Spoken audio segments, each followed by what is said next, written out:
এই মুহূর্তে বাংলাদেশ কার হাতে নিরাপদ মনে করেন? আমি মনে করি শেখ হাসিনার কাছে নিরাপদ। হ্যাঁ, তো দেশের অনেক উন্নতি করছে ও।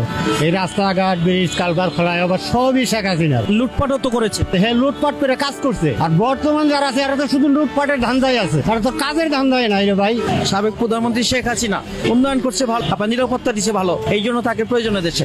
সে তো লুটপাট করেছে। লুটপাট সবাই করে, পৃথিবীর সব দেশেই আছে, কমার বেশি। বাংলাদেশ কার হাতে নিরাপদ মনে করেন?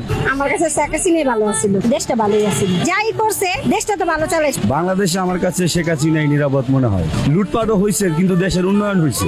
17 বছর আগে আপনি দেখেন কি ছিল, আর এখন ঢাকা শহর দেখেন, কিন্তু দেশের অনেক উন্নয়ন হয়েছে। আওয়ামী লীগ সরকার তো আমাদের ভালো খাইতে পারছে, আমাদের খাইতে পারতেছি না আমরা। শেখ হাসিনা হাতেই বাংলাদেশ নিরাপদ। কোনো বাংলাদেশ কার হাতে নিরাপদ মনে করেন? শেখ হাসিনার কাছে।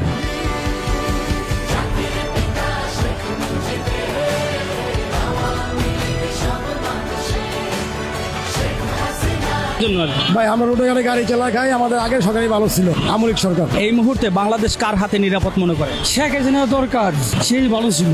তার দল তো লুটপাট করেছে। কে বলছে এটা ভুয়া কথা? এখন নতুন বেশি হইতেছে। জয় বাংলা, শেখ হাসিনা দরকার। সুদকুর চাই না, সুদকুর ইনি হলো সুদকুর, ওরে চাই না।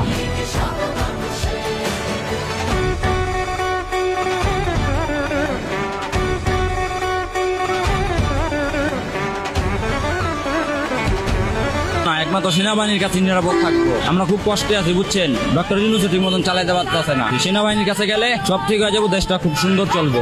এই মুহূর্তে বাংলাদেশ কার হাতে নিরাপদ মনে করেন? উপরওয়ালা যদি নিরাপদ করে, এছাড়া কোনো কিছু বলার নেই।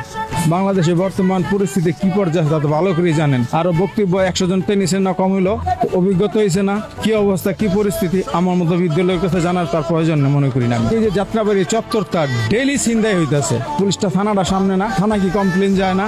এগুলি নিরাপদ দেওয়ার দায়িত্ব কার? এগুলি টেকেল দেওয়ার দায়িত্ব কার? জনগণের।